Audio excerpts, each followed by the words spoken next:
बिस्मिल्लाहिर्रहमानिर्रहीम अस्सलाम वालेकुम। स्टीफन हॉकिंग इस सदी का बेहतरीन साइंटिस्ट हो गुजरे हैं। वो 18 मार्च को 2018 को वो फौत हुए। स्टीफन हॉकिंग ने इस दुनिया में हॉकिंग रेडिएशन इंट्रोड्यूस कराई और इस सदी के बेहतरीन साइंटिस्ट डिक्लेयर हुए। स्टीफन हॉकिंग 50 साल से ज्यादा तक पैरालाइज रहे। पैरालाइज मीन कि वो हरकत नहीं करते थे, व्हील चेयर पे रहते थे और उनकी गर्दन एक साइड पे ऐसे झुकी रहती थी। वो अपनी आंखों से पढ़ते भी थे और आंखों की मदद से पढ़ाते भी थे। उनके सामने एक सेंसर लगा दिया जाता था। उन आंखों की मदद से वो सेंसर उनकी आंखों को डिटेक्ट करके अल्फाज बनाते थे और वही अल्फाज वो लोगों तक जाते थे। दोस्तों, यहां तक तो बात समझ आती है कि 50 साल पैरालाइज रहने वाले शख्स ने कमाल ही किया होगा। अब यहां पर जो एक बहुत बड़ा लेसन हमें मिलता है वो है मुआशरती जिंदगी। मुआशरती जिंदगी, उससे हम इस साइंटिस्ट से हम क्या लेसन ले सकते हैं जो कि बहुत इंपॉर्टेंट है। देखिए, स्टीफन हॉकिंग एक पैरालाइज था। वो सिर्फ अपनी आंखों से कुछ पॉइंट्स लिखते थे। अब बुक तो लिख नहीं सकते थे इतनी देर, बड़ी बड़ी पब्लिकेशंस उसको एडिट करना। एक आप फाइंडिंग ले रहे होते हो तो एक स्टेप तक आप एक फाइंडिंग लेते हो, उससे नेक्स्ट फाइंडिंग लेनी होती है, उससे फिर नेक्स्ट फाइंडिंग्स लेनी होती हैं। तो वो डेटा कौन लाता था, उनकी राइटअप कौन करता था, उनको ऑर्गेनाइज कौन करता था, यहां तक कि वो सेंसर किसने बनाए जिसके ऊपर उनकी आंखों की मदद से जो वो सोच रहे होते थे वो वर्ड्स आए। इट्स मीन कि वो इतने एक्सपर्ट लोग थे, उसी ही की फील्ड के थे, हॉकिंग की फील्ड के थे, साइंटिस्ट की फील्ड के थे, जो जिन्होंने वो सेंसर बनाया जिसके ऊपर वो अपनी आंखों से देखकर अल्फाज और वो लेक्चर लिखा करते थे।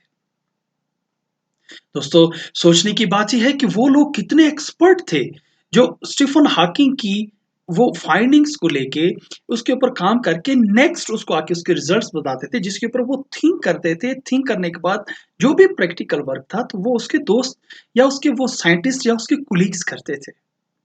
जो बात हमारे लिए इंतहाई सबक आमोज है, वो साइंटिस्ट, वो लोग जो स्टीफन हॉकिंग के साथ काम करते थे वो कुछ छोटे मोटे असिस्टेंट नहीं थे।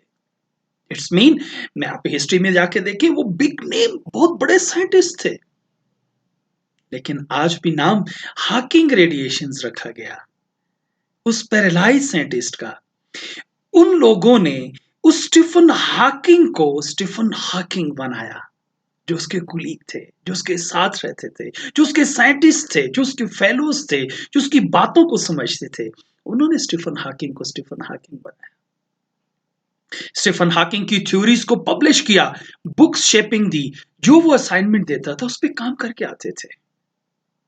कभी भी वो जेलस नहीं हुए, कभी भी वो उसको गलत नजरों से उन्होंने नहीं देखा कि इसने जो स्टीफन हॉकिंग ने जो थ्योरी दी है ये हम अपने नाम से पब्लिश कर दें। वो कर सकते थे क्योंकि वो तो पैरालाइज था, वो तो बोल सकता नहीं था। उससे वो आंखों का वो सेंसर जो उन्होंने बनाया वो हटा लेते, स्टीफन हॉकिंग इस दुनिया से नापेद हो जाता। स्टीफन हॉकिंग कभी नहीं बन सकता था। स्टीफन हॉकिंग को उस सोसाइटी ने बनाया, स्टीफन हॉकिंग को उस सोच ने स्टीफन हॉकिंग बनाया। स्टीफन हॉकिंग को उनके दोस्तों ने, उनके कुलीग्स ने, उन एक्सपर्ट ने जो अपना नाम तो गंवा बैठे, स्टीफन हॉकिंग को स्टीफन हॉकिंग बना गया क्योंकि वो हकीकत पे, मेरिट पे यकीन रखते थे। इसलिए उन्होंने अपने नाम को रोशन नहीं किया, लेकिन दर हकीकत उन्हीं का ही नाम रोशन हुआ जो मैं आपसे बात कर रहा हूं कि वो कितने अजीम थे। इससे दो चीजें हमें समझने को मिलती हैं। एक तो ये बात है कि हम अपनी सोसाइटी में साइंटिस्ट क्यों नहीं बनाते, क्यों नहीं बनते, क्योंकि वो थोड़ी सी कोई बात करते हैं तो 99.99% उसकी लेग पुलिंग पे लग जाते हैं। अपनी यूनिवर्सिटीज में हम देख लें, कॉलेजेस में, गांव में, अगर हमारे गांव में भी एक बंदा एक्टिव होता है तो दूसरे उसका मजाक उड़ाना शुरू कर देते हैं। और यहां तक कि आप हिस्ट्री उठा के देखें, हमारे शोरा ने भी एक दूसरे की शायरी चोरी कर ली थी। एक एक नॉर्मल सी बात लगती है हमें कि शायर ने शोरी अब उसकी अशार को अपने नाम से पब्लिश कर दिया। बहुत मिसालें हैं, सागर सिद्दीकी की बहुत मिसालें हैं। यानी हम एक एक शेर को भी नहीं छोड़ते, चंद अशआर को भी नहीं छोड़ते, तो हम ये फाइंडिंग्स कहाँ छोड़ते? इस किस्म की फाइंडिंग्स एक पैरालाइज़्ड शख्स हमारी लैब में हो और उसके इर्द-गिर्द के लोग उस पैरालाइज़्ड शख्स को स्टीफन हॉकिंग बनाएँ, ये कहाँ हो सकता है? आप यकीन कर सकते हैं?